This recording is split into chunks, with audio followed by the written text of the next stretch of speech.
when I committed, I think, the mistake of changing the Amuzgar government and precipitate the liberalization program, I wanted to create, as I said, a coalition to form a national government representing all shades, especially the opposition people. I tried very hard, I worked very hard on that, but it did not come true. And do you think that Mr. Sharif Imami initially at the beginning did the right things or not? Well, you can say yes and you can say no, because it was surrendering on all fronts to everyone, opening the jails and giving freedom to all, and at the same time asking for martial law.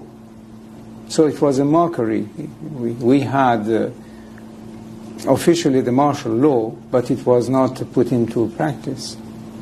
At what point, you said yesterday from September onwards, but was it really from when Sharif Imami was appointed? At what point did you decide to step back? I mean, Sharif Imami's actions were his actions, yes, or your actions? No. With this government, they started to weigh on their own completely. He would come and see me, obviously. He would telephone to me. I would telephone to him. But the question of what the system that used to work before was absolutely changed. They would adopt and decide about things that they would never even report to me. Was there a time when you privately said to yourself, I may have to leave, before anyone suggested it to you? I may not win this battle?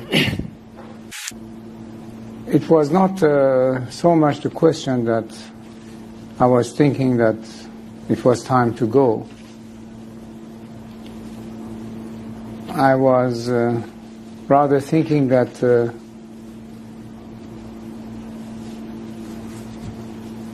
you know, like an end to something. Without thinking of going, you were thinking maybe this is the end of an era. Of something. Of me, of an era, or of something.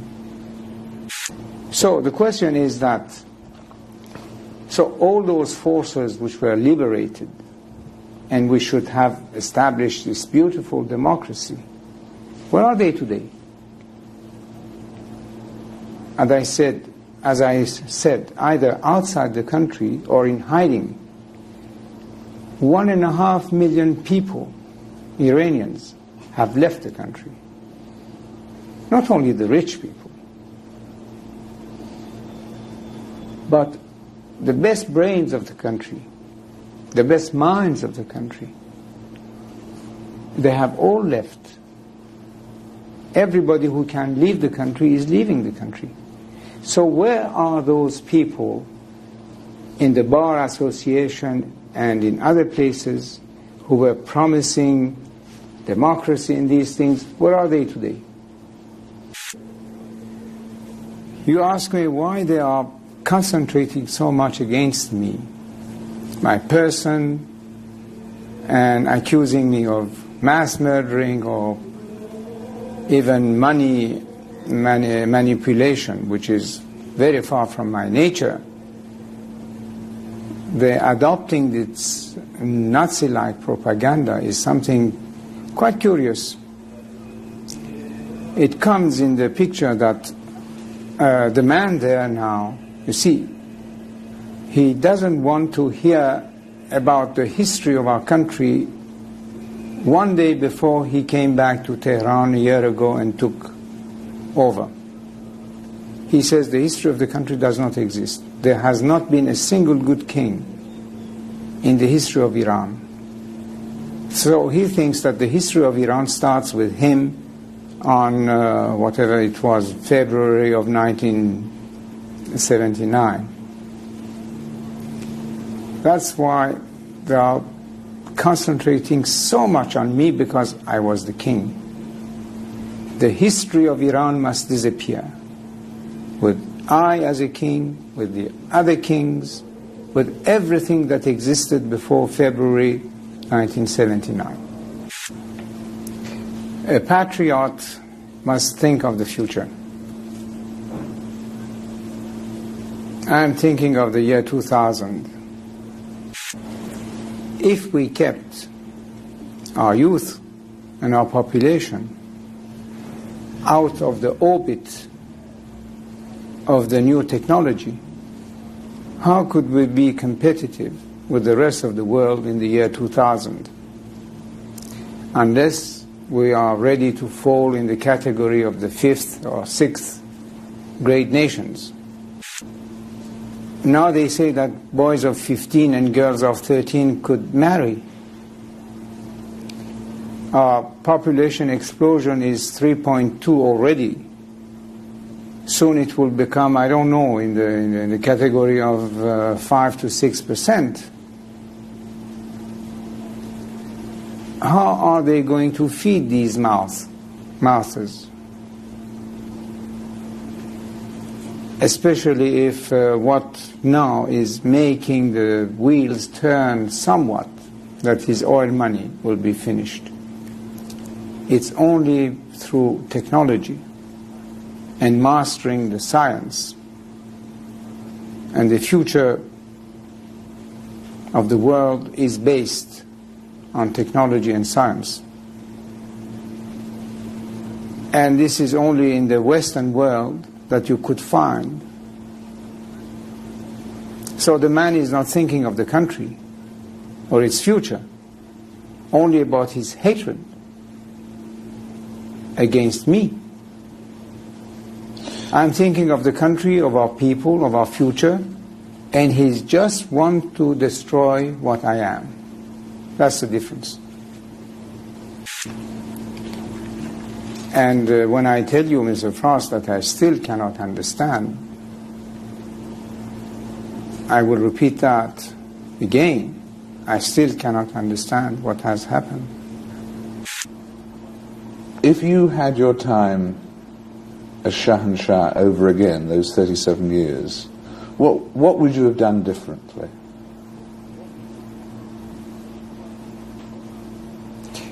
Well, now probably I will say a few things,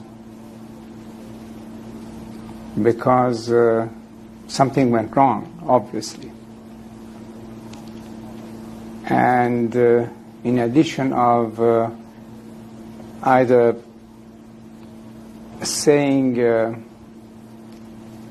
truth or making yourself excuses and all kind of things to defend yourself against the failures, but probably in addition to all the intrigues from within and without, something had gone wrong. And this is what I think about. I have recently published a book in which I elaborate on some of these subjects, but I will tell you now that either we started a little too late the liberalization program, or we started a little too early and too fast. Either we should have started it in 1973 instead of 75 or 6, or at a time of crisis, when we were seeing that things were moving in the direction of complete chaos and anarchy, then to take our time, first to reestablish law, order, and the execution of rule, implementation of rule, and then start to liberalize again. It's one of those two things. But I was following my inner instincts. How do you think future generations of Iranians will view your 37 years? The truth and the reality of history could not be kept always in the shadows. That is impossible. Truth will come out in any case, sooner or later. And at that point, in 50 years' time, how will future Iranians judge you? 50 years, I hope it will be sooner than that. Well, whenever, I was saying, how will your people, after a period, judge you? Well, if they read history, they will see what it was before my father, what it was when I took over, and what it was when I left. Do you feel that your people let you down, or that you let your people down? First of all, when we say the people, we cannot talk about all the people. That's absolutely not true. I can say that the silent majority remains silent. And if I let my people down, it was for the purpose that I tried to explain, that a king cannot be a dictator and that a throne could not be based on blood. This is my only explanation for what it is worth. Did your people let you down, do you think? Well, the majority remained silent.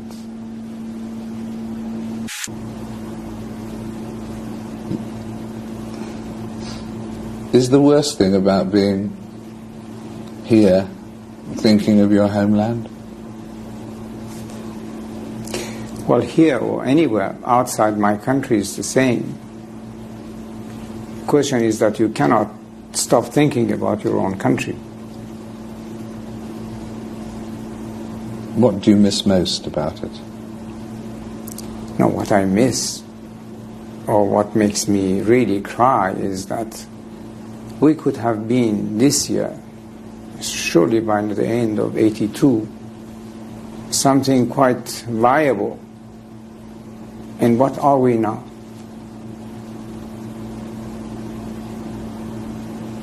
What has it served? The religion? Democracy? Human rights? The rule of the people?